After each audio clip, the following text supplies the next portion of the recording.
Grade 10 learners, welcome to another session. My name is Mohapi.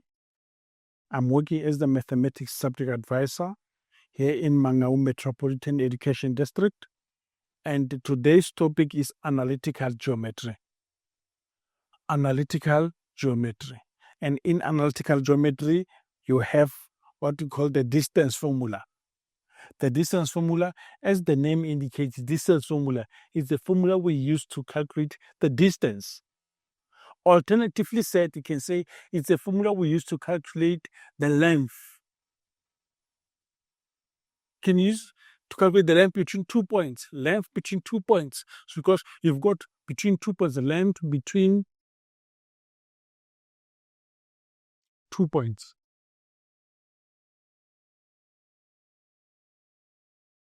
Let me make an example. You've got a Cartesian plane. A Cartesian plane, you've got the x-axis and the y-axis. And the y-axis. Now you've got a point here. I said the distance between 2 points, you've got a point CD. Let's say you've got point CD. You've got C, the coordinates of C is -5 and 6. And you have D somewhere here. The coordinates of D becomes -2 and 1. You have that line segment CD. So the question may say, calculate the length of CD. Let me write D this side so that it should be clearer. Let me write D here. This is D. CD -2 and 1. The coordinates -2 and 1. So we said the distance formula is the formula we use to calculate the distance, or alternatively said, you can say that this is the formula we use to calculate the length between 2 points. You have point C and point D. To calculate the length of CD, we say CD will be equal to the square root of x2 minus x1 all squared plus y2 minus y1 all squared. It's important to know an ordered pair. An ordered pair, the first coordinate represents the x value, the second coordinate represents the y value. Meaning x here is -5, y is 6. At this point, x is -2, y is 1. So it's of utmost importance is for learners to know that x1 is always paired with y1. x2 is always paired with y2. What do I mean, Mr. Mahat? What I'm trying to clarify is, if this is x1, this will be paired with y1. You cannot have a situation whereby x1 is paired with y2. Now it means you're messing up. If this is x2, this will be y2. Of utmost importance, x1, y1 paired together. x2, y2, they must always be paired together. Let's check, because when you answer, one learner may decide this is x1 and this will automatically be y1. x2, y2 is correct. Or you can say x1, y1, x2, y2. The order is not important. Of utmost importance is the pairing. x2 must always be paired with y2 and x1 be paired with y1. So let's check. Calculate the length of CD. CD is equal to the square root of x2 minus x1 all squared plus y2 minus y1 all squared. Let's check the length, the square root. Check the x values. We've got -5 here, you've got -2. You subtract. Let's say x1, this one, x1 to be, if this is x1, this one will be x2. It will be -2, subtract. This, subtract. x2, you subtract -5. If you write -5, you got two negative signs following each other. As a result, we end up with 5 here. All squared. Plus, check the y values. We started this as x2. That's on x1. So y2 here will be 1. 1 subtract. y1 there will be 6. And then you square it. Let me finish it off here. CD will be equal to the square root. Let's check. -2 plus 5 will give you 3. And if you square it, it will give you 9. Now you have 9 plus, check this one, 1 minus -6, -6 will give you -5. And if you square that -5, you'll have positive 25. Adding the 2, therefore CD will equal to the square root of 34.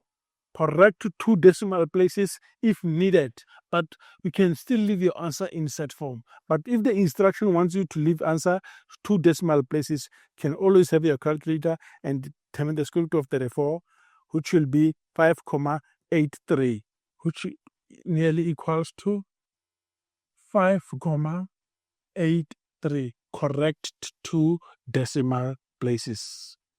Great learners. It's a distance formula. It's a distance formula. You use it to calculate the distance between 2 points. Or you use it to calculate the length. Sometimes we talk of different types of triangles. If you calculate the length of the sides of a triangle, we use this formula. Or even quadrilateral, any 4-sided figure, you determine the size of those quadrilaterals, parallelogram, kite, trapezium, or any side, any quadrilateral. If you determine the length of their sides, we use this formula. We use this formula. This is a formula we use to calculate the distance between 2 points, or alternatively, we can say it's a formula we use to calculate the length between 2 points. Thank you. In analytical geometry, again, can I label this one as the first formula? In analytical geometry, again, we have what you call the midpoint formula. The midpoint formula.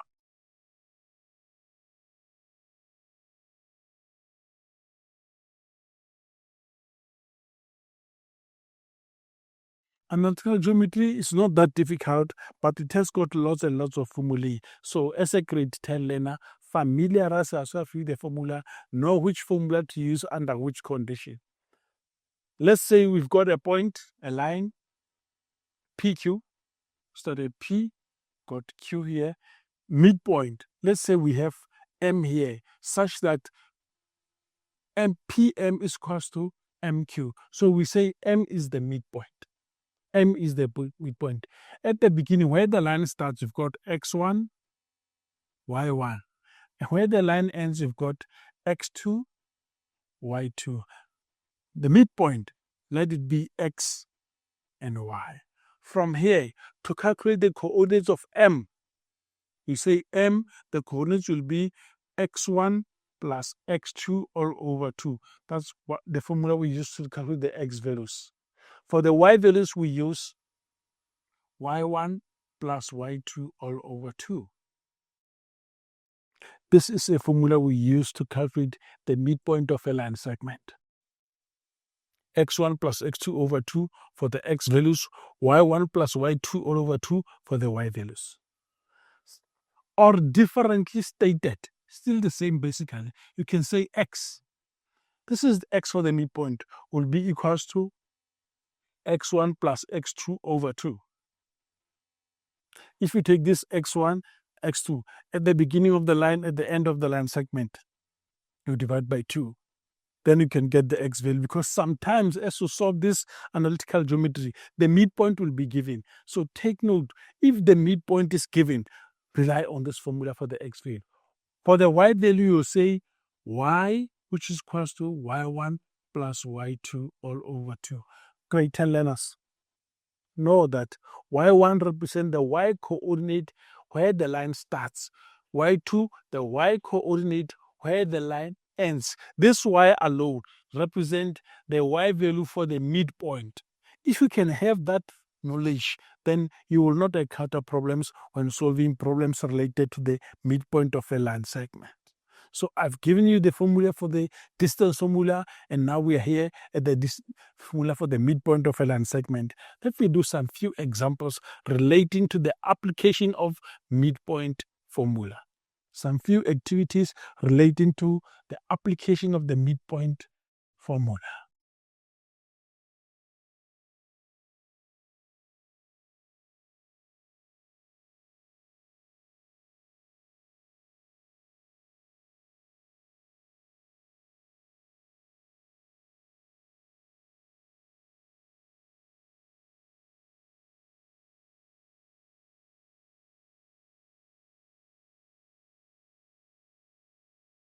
The question is determine the coordinates of M. Determine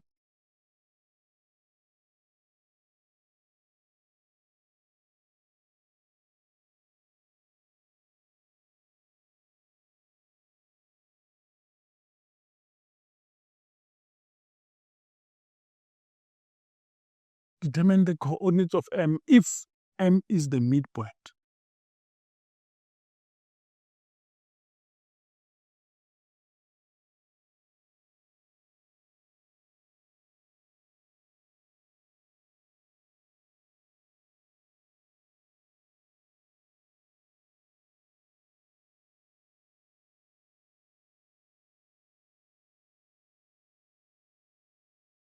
You are given point A as 2 and 1, and B you are given B as 8 and 3.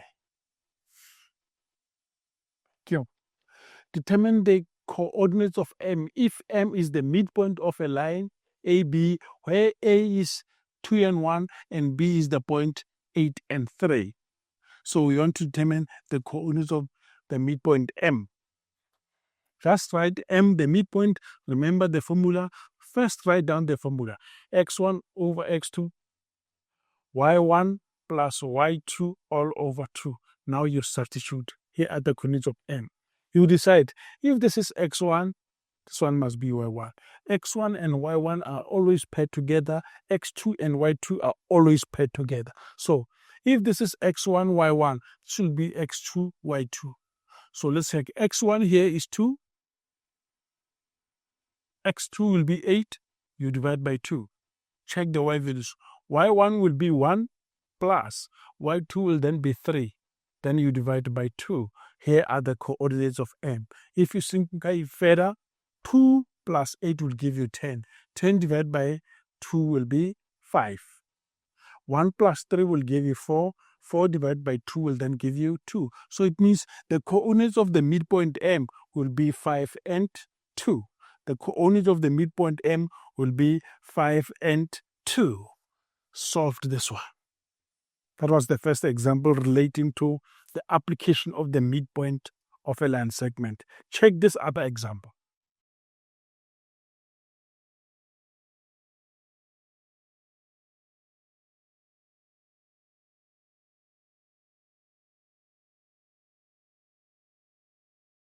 Let me diagram is provided.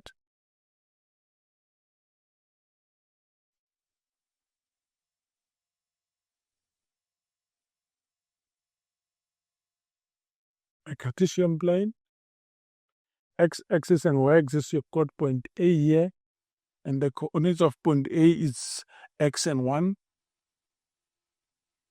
You've got point B. You've got point B here, and the coordinates of point B is 8 and y. You have M here, and the coordinates of M are given as 5 and 2. And it's also stated that AM is equals to MB. Thank you. Then the question reads, determine the values of X and Y. Determine the values of X and Y. Determine the values of X and Y. Check. In the diagram, the line starts at point A. Let this be X1, X1, Y1. The line ends at 8 and Y. Let this be X2, Y2. Midpoint M here, because AM is equals to MB. M is the midpoint. Midpoint will be XY. Now write down the formula. X is equals to X1 plus X2 all over 2. Let's check. This X here represents the X value for the midpoint, and the X value for the midpoint is 5. X1, where the line starts, this is X. X2, where the line ends, that will be 8 all over 2. So you've got a fraction, To solve that equation, let's multiply by LCD, which is 2. Multiply this side by 2, you are left with x plus 8. Multiply this side by 2. 5 multiplied by 2 will give you 10. Now you transpose. This 8 must be transposed to the left. Then you have 10 minus 8. Therefore, x will be 10 minus 8 will be 2. The x value will be 2. The question wanted us to determine the values of x and y. So the value of x is calculated. The value of x is 2. In the same way, let's calculate the value of y. Write down the formula first. Y is equals to y1 plus y2 all over 2. Remember, this y value here represents the y value for the midpoint. So for the midpoint, the y value is 2. You substitute this y by 2. y1, where the line starts, the y value is 1. Plus y2, where the line ends, and that is y, all over 2. Now, to solve a fraction again, multiply by LCD, which will be 2. If you multiply by 2 this side, you've got 4. If you multiply by 2, that 2 will cancel this one. You're only left with 1 plus y. Then you make y the subject of the formula. You transpose 1 to the left. Then you've got 4 minus 1. Therefore, the y value will be 3. Now we have determined the value of x. The x value is 2 and the y value is 3. This is the formula we use. X is equal to x1 plus x2 all over 2. Earlier on, I said when the midpoint is unknown, we have the coordinates of the starting point and the end point. Then use this formula. But if the midpoint is given, like in this case, the midpoint M is 5 and 2. The midpoint is given. Use this formula to calculate the starting and the end point of any line segment. Thank you. This is the second theorem under the second formula under analytical geometry, which we call the formula for calculating the midpoint of a line segment. Let's go on. Let's carry on. Analytical geometry, we have another formula here, and it's about the gradient. The gradient is nothing else but a slope. The gradient of a line segment. The gradient of a line segment. Let me explain this. You have a Cartesian plane. X, Y. A line segment. Let me say you've got a point here. It's point A. The coordinates x1, y1. You've got another point here, it's point B. Point B, the coordinates x2, y2. Now this line, here it is. So the gradient, to calculate the gradient, we use the letter M. The formula for the gradient will be y2 minus y1 over x2 minus x1. This is a formula we use to determine the gradient, and every time you use this formula, remember x2 can never be equals to x2 must not be equals to x1. X2 is not equals to x1. Thank you, sorry for that. This is the formula we use to calculate the gradient of a line. M represents the gradient. Remember, standard form y is equals to mx plus c. This m here represents the gradient. This is the m we are talking about. M here represents the slope. Or if you don't want to say the slope, you can call it a gradient. The two words can be used interchangeably. They mean one and the same thing. So m, the gradient is equals to y2 minus y1 over x2 minus x1. Take note, x2 must not be equals to x1. Ask yourself a question, grade 10 learners. Ask yourself a question. Why must x2 not be equals to x1? Because if they can be equal, the denominator will be 0. And any term divided by 0 is undefined. What does this mean in real life? It means a vertical line does not have a slope. A vertical line does not have the gradient, because if the line is vertical, x2 and x1 will definitely be the same. So a vertical line does not have the gradient. So this is basically the formula we use to calculate the gradient of a line. M is equals to y2 minus y1 all over x2 minus x1. Let me make an example here. Let me give you a line segment. Check this activity. You are given a Cartesian plane like this. X, Y. Can I draw a line here? Just to try and indicate the exercise properly. I have the point FE. I have point here, it's F. The coordinates of F is going to be 2 and 1. You've got E here. E is going to be, here's point E. Coordinate of E is minus 5, minus 2. Here is the line segment. Will be expected to calculate the gradient. The question then say, calculate the gradient of FE. Here's the question. Determine the gradient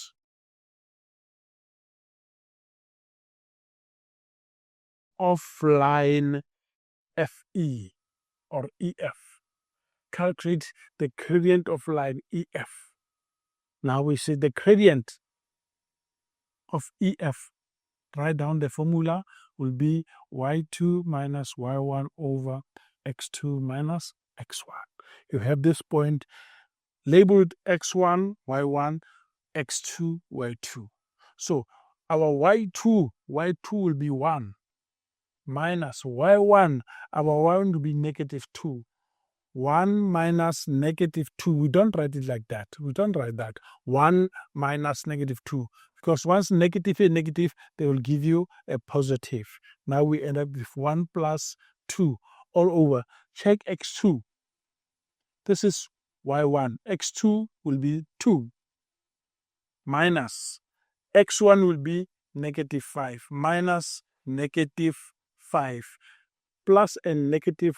Whenever they are next to each other, you multiply the two, they give you positive. Hence, we end up with plus 5. Now, simplify the gradient of EF will then be equals 1 plus 3 with 3 over 7. That is the gradient of line EF. We call this the gradient or the slope. We are now applying the gradient of a line, which is y2 minus y1 over x2 minus x1. Check another line. Let me give you another line DC. We have point D here. You have point D here, and the coordinate of D, the x value is minus 1, the y value is 3. And then it's DC.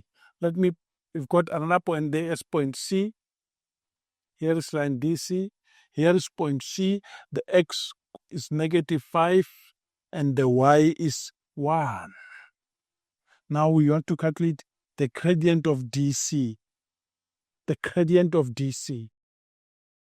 The gradient of DC is equals to y2 minus y1 over x2 minus x1. It's of utmost importance. Write down the coordinates aside so that we must be able to see clearly. D is negative 1 and 3. We've got G here.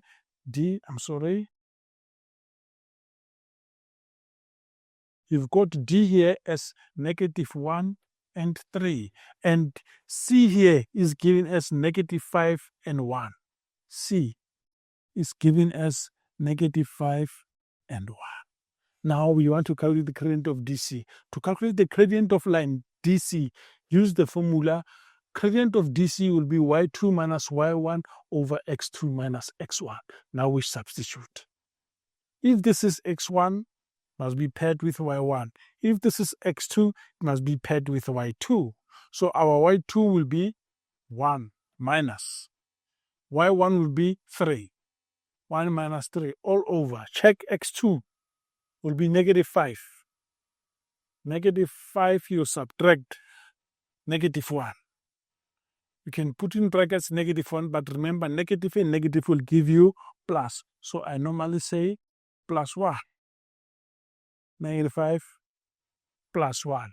Therefore, the gradient of DC will be equal to, you add the 2. 1 minus 3 will give you -2 over -5 plus 1 will give you -4. Simplify this one to 1 over 2. That is the gradient of DC. That is the gradient of DC. So up to this point, we started with the gradient of the distance formula. And we said the distance formula is the formula we use to calculate the distance between 2 points. Or we use it to calculate the length. It can be a length between 2 points. It can be a length of a triangle, a length of any quadrilateral. Thank you. And then we went further and discussed the midpoint of a line segment. In line segment, the midpoint, the formula x1 plus x2 all over 2 plus y1, y2 all over 2. That is the formula that I was talking about. And now we are busy discussing the formula for the gradient of a line. Formula is y2 minus y1 over x2 minus x1. Every time I use this formula, make sure that x2 is not equal to x1. And if x2 and x1 are equal, it means we will be talking of a vertical line. The implication here is that the vertical line does not have a gradient. Thank you very much. Let's carry on with another point on the gradient. Another issue on gradients, because you may have two lines that are parallel to each other. Sometimes the two lines that may be perpendicular to each other. What do we know about their gradients in that case? Let me clean the board and style the parallel lines.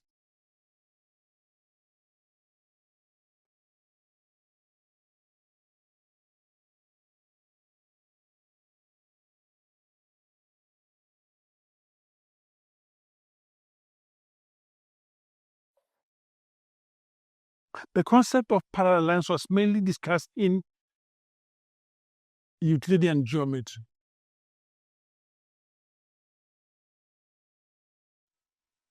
In Euclidean geometry, let me say, for instance, you've got a Cartesian plane. Allow me to draw a Cartesian plane. X-axis, y-axis. You've got AB. You've got point A here. Here is line AB. You've got point A here. The coordinates of it is -5, -1, -5, -1, and B is 3 and 5. You have another point. It's CD. CD is here.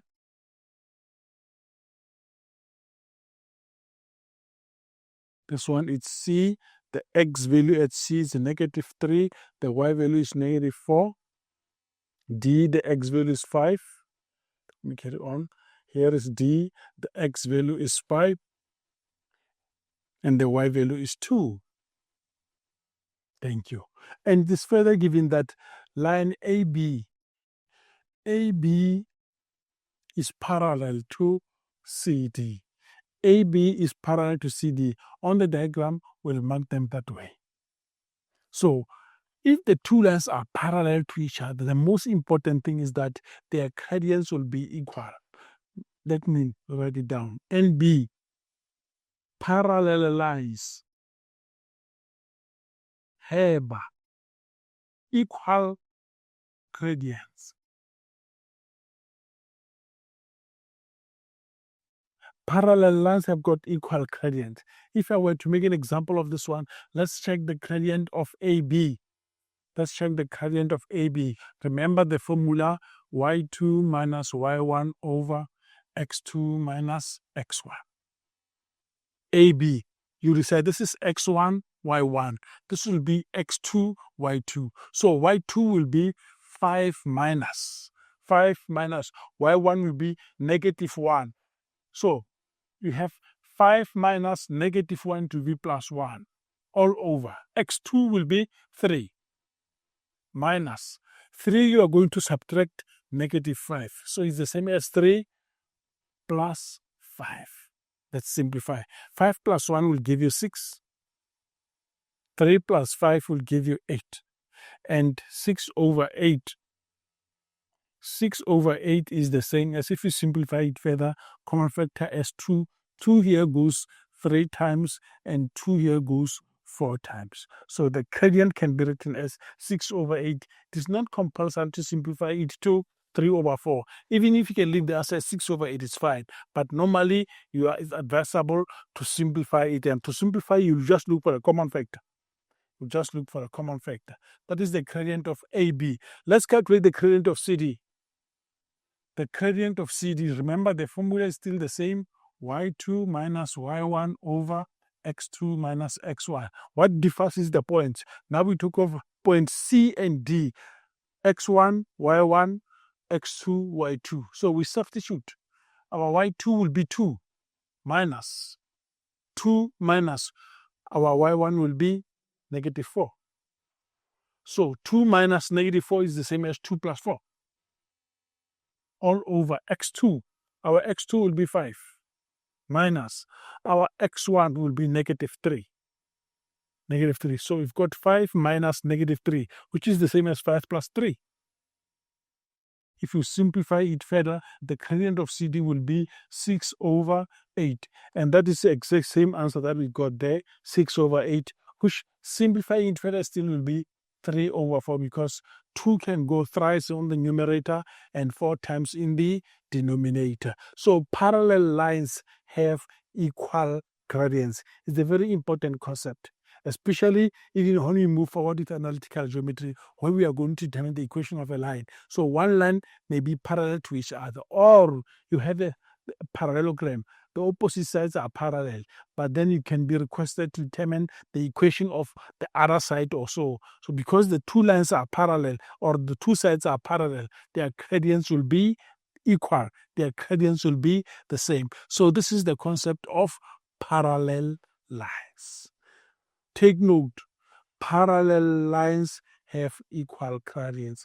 If gradient number 1 is the first line is parallel to the second line, therefore it means the gradient of the first line will be equal to the gradient of the second line. And this condition only holds if you have two lines that are parallel to each other. Thank you. Allow me to continue and talk about the perpendicular lines. I said we have parallel lines. What is important about parallel lines? Their gradients are equal. Now let me bring in the concept of the perpendicular lines. Allow me to clean the board. Perpendicular lines. You've got the first line. The gradient of the first line denoted by letter M1. The gradient of the second line, you denote it by the letter M2. If you multiply the two gradients, the product should give you 1. This is the holding principle in the perpendicular lines. If the two lines are perpendicular to each other.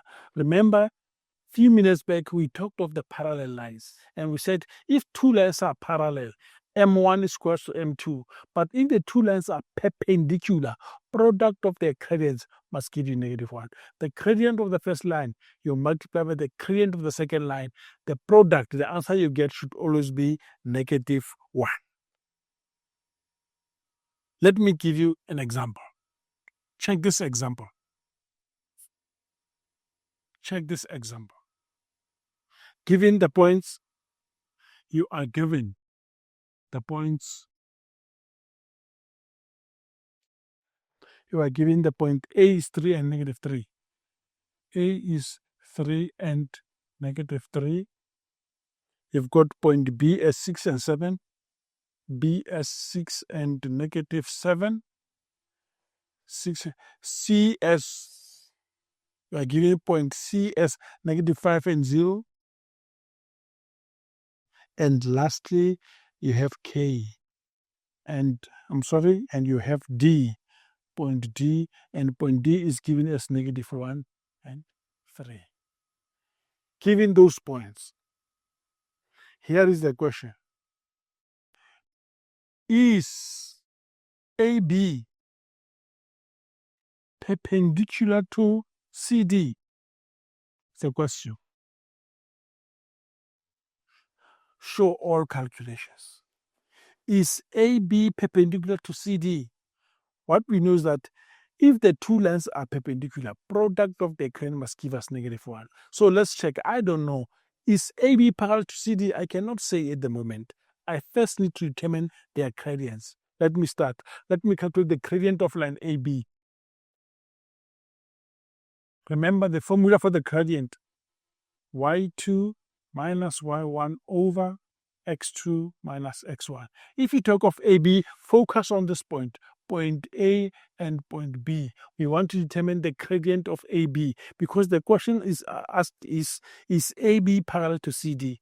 So take AB, coordinates of A and B, X1, Y1, X2, Y2 respectively. Let's substitute. Y2 will be negative 7, minus Y1 will be negative 3, so it will be plus 3 all over. X2 will be 6, minus X1 will be 3. Now we conclude, therefore, the gradient of AB. Let's check it. Minus 7 plus 3. Minus 7 plus 3 will give you negative 4 all over. 6 minus 3 will give you 3. So the answer, the gradient of AB will be negative 4 over 3. Will be negative 4 over 3. Now, let's calculate the gradient of CD. Let's calculate the gradient of CD. Basically, we want to compare the gradient of AB to the gradient of CD because the question is AB perpendicular? This side is perpendicular, and the word perpendicular means the two lines at the point of intersection, they form a 90-degree angle. So let's calculate the gradient of CD. Write down the formula. Y2 minus Y1 over X2 minus X1. Now you go straight to CD because you talk of the gradient of CD. Now you go to point C. This is point C. X1, Y1, D, X2, Y2. Let's check Y2. Our Y2 will be 3. Y2 will be 3. Y1 will be 0. Over. Check X2. Our X2 will be negative 4. Minus. X1 will be negative 5. So we write plus 5. Let's simplify. The gradient of CD is equal to 3 over negative 1 plus 5 will give you 4. 4. Let's go back to the question. The question reads, is AB perpendicular to CD? Is AB perpendicular to CD? We know for them to be perpendicular, product of their gradient must be equal to negative 1. So let's multiply the two gradients. Let's take the gradient of AB and then you multiply by the gradient of CD. Let's check. Gradient of AB, you've got negative 4 over 3. You multiply. Gradient of CD is 3 over 4. And if you multiply those, minus 4 over 3 multiplied by 3 over 4, the answer is negative 1. So the product of gradient AB and the gradient of CD is equal to negative 1. Therefore, you conclude, therefore, AB is definitely perpendicular to CD. Because for the two lines to be perpendicular, product of their gradients must be equals to negative 1. So this is the situation here. The gradient of AB, we multiplied it by the gradient of CD, and ultimately our product here is negative 1. Then you conclude, therefore, line AB is perpendicular to CD. And I said the word perpendicular means intersecting at right angles. At the point of intersection, AB and CD, the angle formed there should be 90 degrees. Let me try to recap this lesson. We started with the formula for the distance formula. Calculate some few lengths. And we said distance formula is the formula we use to calculate the distance between 2 points. Alternatively said, more often you use it to calculate the length of a side. Basically, that is the same thing. And in a triangle, any form of a triangle or any form of quadrilateral, we come across these questions in analytical geometry where we are expected to calculate the length of the sides. So we use the distance formula. And then we went on to the midpoint of a line segment. And you said the formula x1 plus x2 all over 2, y1 plus y2 all over 2 is the formula we use to calculate the midpoint of a line segment. We went further and then we discussed gradient. Formula for the gradient y2 minus y1 over x2 minus x1. And we said every time we use this formula, here it is this formula, x2 and x1 must not be equal. And we said by implication, if x2 and x1 can be equal, the denominator will be 0. And as mathematicians, we know that any number you divide by 0 will be undefined. Then under the gradient again, we further studied parallel lines and perpendicular lines. And we said if two lines are parallel to each other, their gradients are equal. If two lines are perpendicular to each other, product of their gradient will be equals to -1. This is basically what I have just done here. I was just trying to summarize the work that we did for this lesson.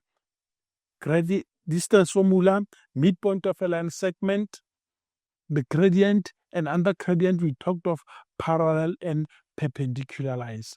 We have come to the end of this lesson, grade 10 learners. Hope again this lesson will help you a lot to prepare for the end of the year. Attached to this presentation will be some exercises that will give you a practice on all concepts that I have discussed today. In analytical geometry, what's important as a grade 10 learner is to know your formula. If you know the formula, then it's easy to work out. Distance, midpoint, or the gradient. The concept of parallel and perpendicular lines is very much important. You need to do it by heart. Know that if you've got two lines that are parallel to each other, those lines have equal gradients. But if the two lines are perpendicular to each other, the product of their gradients will give you -1. Grade 10, wish you all the best. Hope this lesson will assist you so that you can do well at the end of the year. On that note, I thank you.